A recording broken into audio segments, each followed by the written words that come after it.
You either love wood on cases or you hate wood on cases. But I want you to forget about the wood on the new Lian Li Lancool 217 because it's irrelevant. Here's the deal. The Lancool 217 is hands down the best case Lian Li has ever made to date. Starting at just $120 US, it's a slam dunk for Lian Li. But the price isn't the best thing about it. And if you want to know why, don't move, because you're going to miss out on uncovering all of the Lancool 217 secrets. So let's get inside it and I'll show you what they are. Let's start off with panel removal. On the back of the 217, there's a notch to remove the TG side panel. You want to put your finger in that notch. You want to pop the top edge of the TG panel, and then you want to do it. Say it with me now. Lift the panel up and away from the case. Next up, we're going to remove the top panel. There's a kind of lip on the edge. You want to put 2 thumbs underneath, push up, and then you want to lift that panel. Say with me again, away from the case. Next up, we're going to be removing the back panel. There's another little notch. You want to pop out the top edge of the back panel, and you want to lift that panel up and away from the case. I'm sorry, guys. The front panel is magnetic, and the magnet isn't very strong. It's very easy to lift that panel up and away from the case. To remove the PSU shroud cover, there is a captive thumb screw.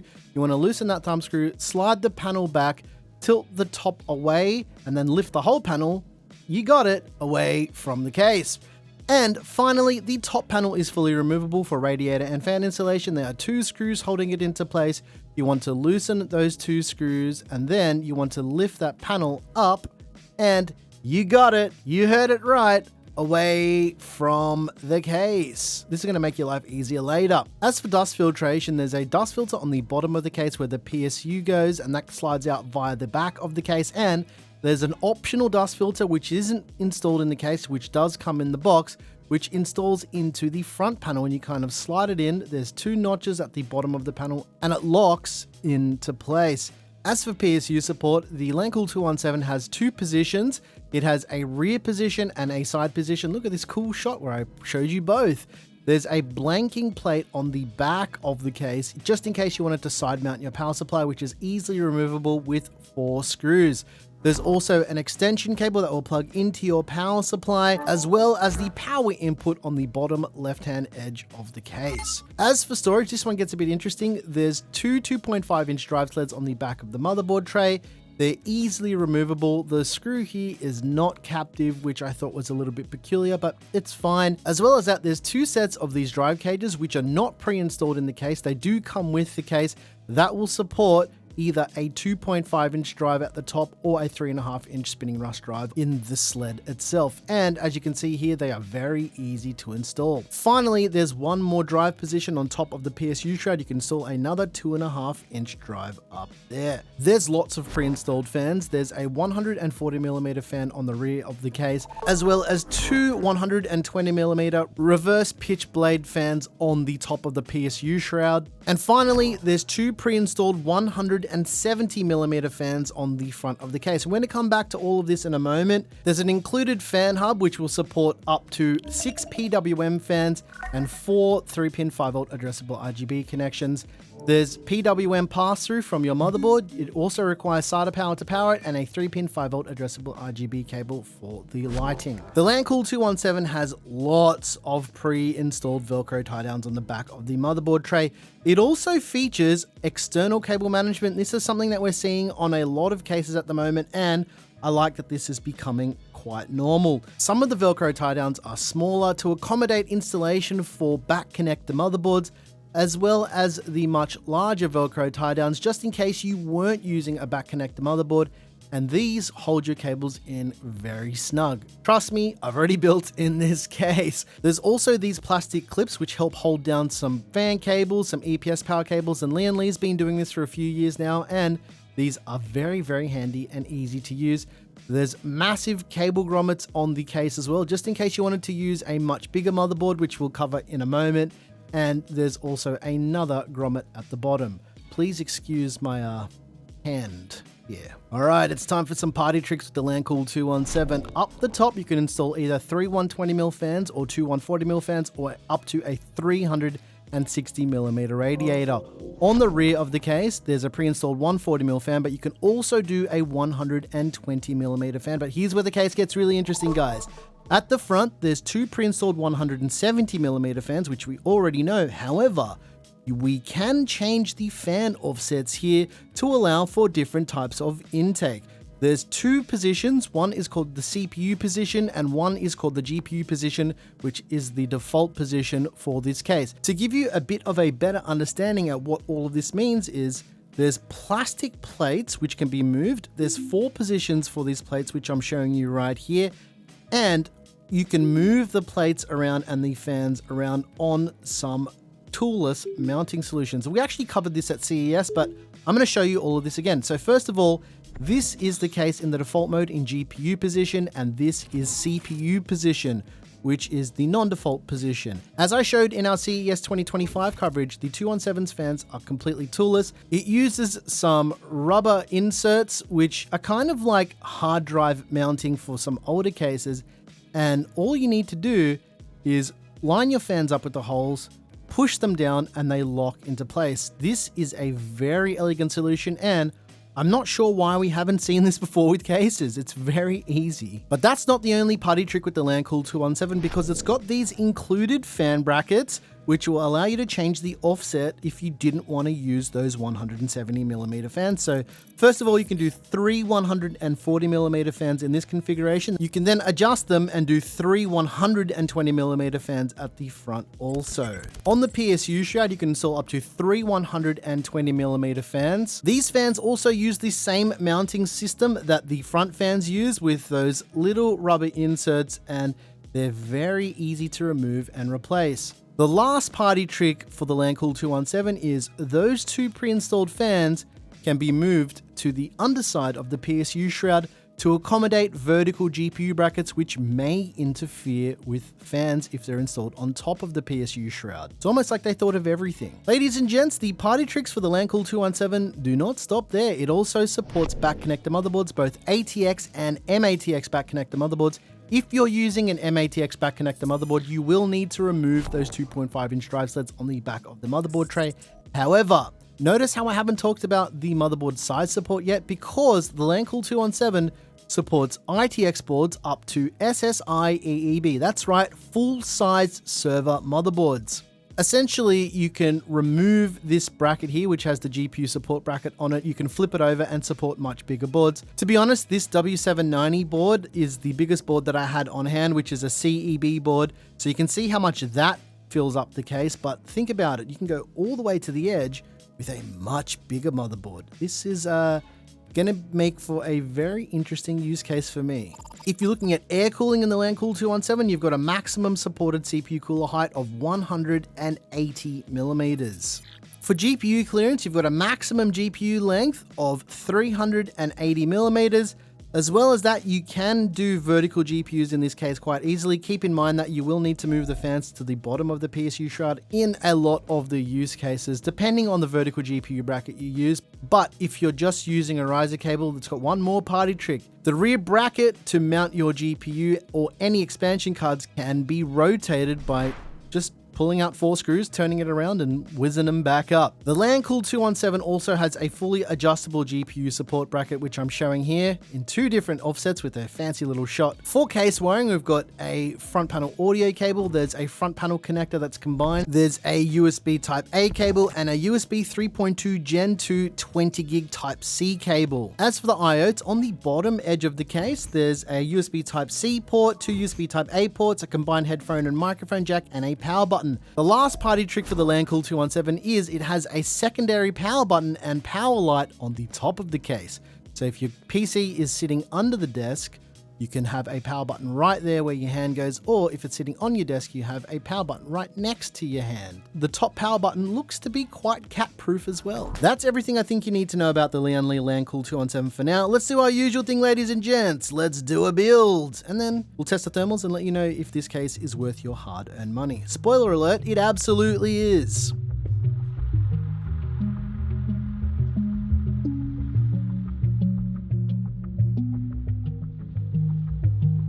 You're the only one who knows really.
Alrighty, let's take a look at the thermals with the Lian Li Lancool 217. What you're seeing on your screen right now is the thermals are excellent. Surprisingly, the 9950X with this cooler in this case performs quite well, and to be honest, it wasn't something that I was expecting. As for GPU thermals here, this is about what you'd see with this 5090 card. We've seen similar GPU thermals with this GPU across many builds that we've done and many case reviews that we've done with this card. So yeah, it's looking like it's pretty much on point. There's nothing really crazy to report here with the thermals, as they are very, very good for this CPU and GPU combo with this cooler.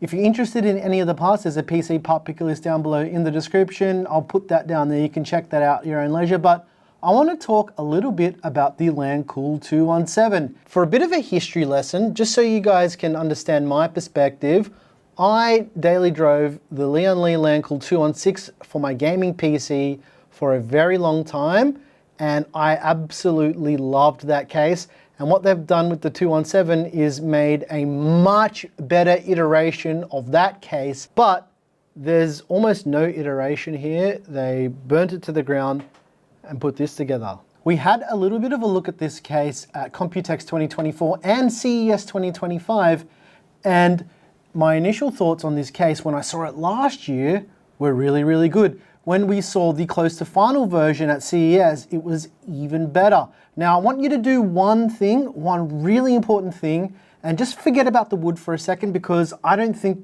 it even matters that this case has wood at this point, because the price for this thing is so freaking competitive that the wood is a bonus, but we'll circle back to the price in a moment.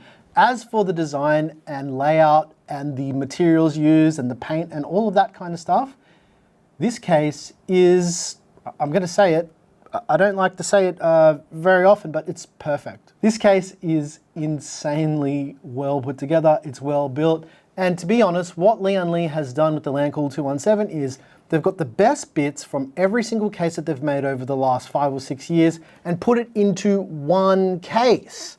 And it's incredible that it's taken so long for a case manufacturer to get this close to perfection, because this case does everything. I'm not even gonna lie, I was kind of neither here nor there when I saw this case at Computex 2024. When I got to play with it a bit more at CES, I got to thinking about who this case appeals to, and the answer is me. This is the exact type of case that I would design in my head if I got to do something from scratch. It quite literally does everything from that very, very clever front fan mounting, also the bottom fan mounting, the fact that you can move those fans underneath the PSU shroud if you wanted to use a vertical GPU bracket.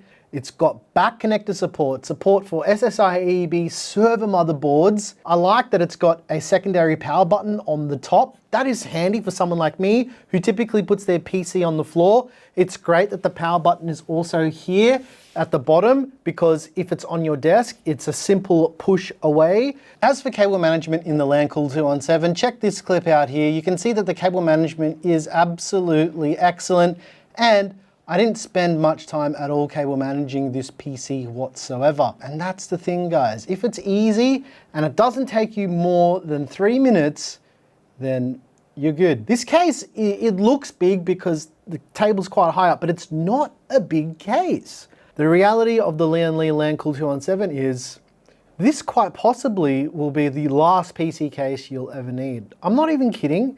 It does everything, and it does everything well. It doesn't do a couple things okay, it does everything really, really well. I think this is hands down the best Lian Li case that we've ever seen to date. This completely eclipses anything that they've ever done, and I'm so surprised to tell you guys that the price for this case is insane with 5 fans included. Wait for it, ready? The black version of the Lian Li Lancool 217 is $120 US, and the white version is just $5 more at $125 US. This is absolutely insane value for what you're getting here. Yeah, this case is really good. You guys are gonna love this case. I really, really love this case. I said I was going to use the Montech HS01 for the studio PC, but I'm actually going to use this. And here's the secret. Here's why I'm going to be using this case for the studio PC. I haven't tested this yet, but I did ask Lian Li about this when we were at CES. But here's my idea. If this works, this becomes the new studio PC case. Look at that, my friends. This is an optical drive. Well, it's a DVD burner, and if you don't know, I'm into my retro computing and I burn discs. Yeah, that's true, but I usually use a SATA to USB adapter to burn discs with this thing. I'm doing this lot. Ah, you motherfucker. That really hurts. Look at that. My idea is to use this single intake fan and 3D print a bracket where this optical drive can sit in the basement. There you go. So for you retro enthusiasts who still need an optical drive, yeah, if I end up doing it this way, I'll make the file available for 3D printing. Let us know what you think about the Lian Li Lancool 217. At only $120 US for the black version, I think it's incredibly good value. This case can do essentially everything. I know a bunch of you have been hanging out for this one since we saw it last year at Computex and at CES, and I'm pretty happy with the final version of the case. Good work, Lian Li. I feel like you guys are listening, except about the O11. Like, come on, can we get rid of that already? Like, I know it sells really well and it makes you guys money, but I don't like it.